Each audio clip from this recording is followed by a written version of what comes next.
Hello everyone, Terry Maxiner here, another podcast video style and also Facebook Live today with a great special guest who I can't wait to introduce. Well, the podcast, as you know, is Bridging the Gap of Care.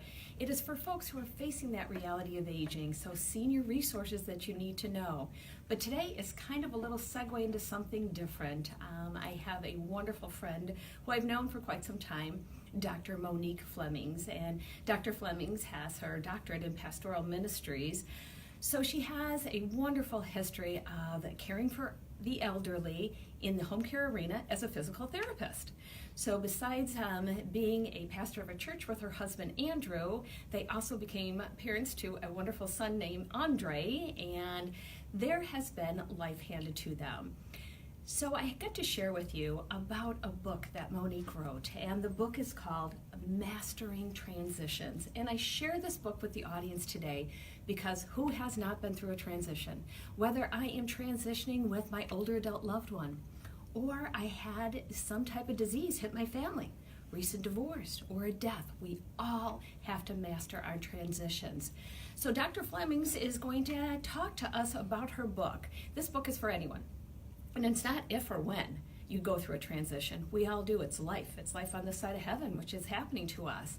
So I welcome Dr. Monique Flemings. And Monique, calling you Dr. Flemings, I'm like, this is getting too formal. This is my friend Exactly. Monique. That's perfect. That is perfect. So tell us just a little bit in a nutshell, what was the heartstring tug that made you write this book? Well, thank you, Terry, first of all, for having me on your show. You are so welcome. And you are such a blessing and such an honor to know you. Oh, well, thank you. So Mastering Transitions is a book that I wrote to help people and to provide personal development tools.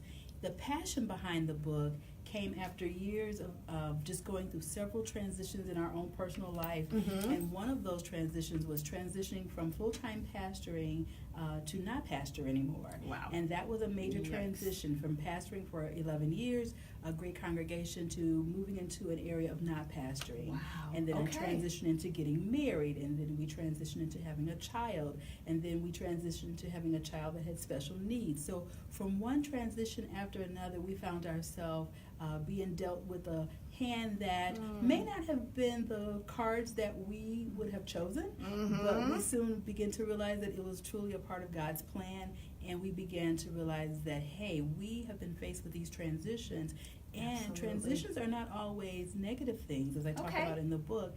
I learned to begin to realize that these transitions were great opportunities of growth for us if we saw them the right way. Exactly. Well, I know in these 6 mighty chapters that Monique has written, everything from hello transition, and it's whether or not, it's not if or when. I wish I knew one person that didn't go through a transition, whether it's the good stuff like from singleness to married, welcoming the child, good, happy, whatever, but guess what? It's a transition. You don't bring them home and they sleep all night. No. No. So it is so true. But, in your book, I know one of my favorite chapters, and we've talked about this before, and it is the 3rd chapter about the heart. The heart is really, how are we going to deal with this transition? Yes. Am I coming in kicking and screaming, all angry, or ready to start looking at it through the way I should be? So give me some insight about how I can get my heart ready for this stuff. Sure. I think, honestly, there's no way to really get your heart ready for a transition. Really? It's when you find yourself in the midst of the transition, you begin to realize that your heart is being processed. And so it's yielding to the process more so than anything. Okay. If you could prepare your heart for a transition, I would pack up my heart up and put it in a suitcase and just carry it through transition and try to get to the next opportunity with my heart, in this nice package, in this nice suitcase.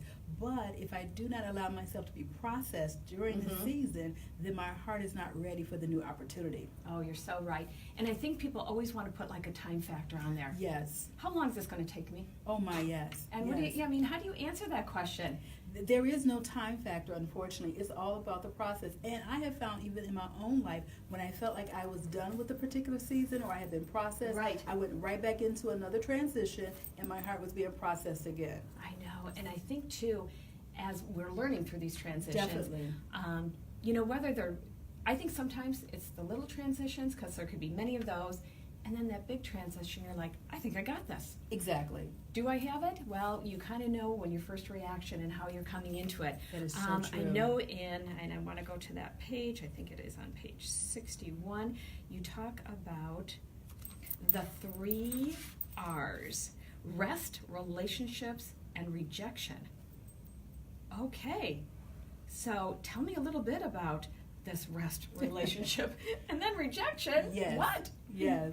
Rest, relationships, and rejection. Well, first of all, when you're going through a transition, it is imperative that we rest. And we rest the body through exercising, through eating properly. And I'm talking to my own self, going through the transition of having a small child and being married and transitioning out of ministry. Right. I began to realize that I was a stress or an emotional eater. Okay. And so I was eating and crunching and munching on things all the time. Well, of course, that does not help your diet. It doesn't help your overall fitness level. It doesn't help you even just have the energy that is needed and necessary to fuel your day. So true. So I began to So realize that, yes, even in a transition, it is so imperative that you pay attention to what are you putting in your body? Amen. How much water are you getting in? Exactly. How many hours of sleep are you getting? Exercise. All of those things are so important with rest. Right. We don't think about rest when we think about exercise. No. We don't think of it that way. Exactly, and that's a little bit of your physical therapist talking It to us truly too. is. Which Yes. is great to Yes. know that your body, besides needing sleep as rest, it needs adequate hydration and It does. nutrition. It does. And nutrition on my choice may be potato chips. Yes. But is that the best choice? Exactly. Even though it's Exactly. salty and crunchy and good. You're absolutely correct. And I knew all these things being a physical Right. therapist, but going through some transition, sometimes it'll just throw you off your square a little bit, and you'll find yourself going into Yes. habits that you say, oh, I knew better. Why am I doing these things? And I found myself having to correct my own self during a transition. Exactly. And then you talk about the relationships. It's how do we manage some of those? Relationships are so tricky anyway, but especially during times and seasons of transitions, you have people Yes. coming in and out of your life, and it's so hard sometimes to figure out who's there with you, who's Right. actually going to go through the transition with you, who are you going to lose during the transition. You may actually lose some relationships during the transition, and in that chapter, I try to help people understand the importance of relationships and how Very they good. really factor into your stability and coming out of it. Right. Because if you lose someone during a transition, it's not always a bad thing. That's true. That's true. It can And compliment then, you. I know, and then the last little R, we don't want to give out too much because we really want you to pick up this book, is that rejection. Rejection is so good. Oh, yeah. Rejection is so good. Understanding that everything is not for you at this particular time and season will help you grow. Wow. And so oftentimes we are rejected and we may go into our little hole and we get afraid and we start dealing with fear and anxiety, but recognizing that rejection can be working for your good. Very good. Wow. Okay, audience, you got a taste of this wonderful, Yes. wonderful book. Monique, where can my listeners get this? Well, they can go to the website www.moniqueflemings.net. That's MoniqueFlemings.net.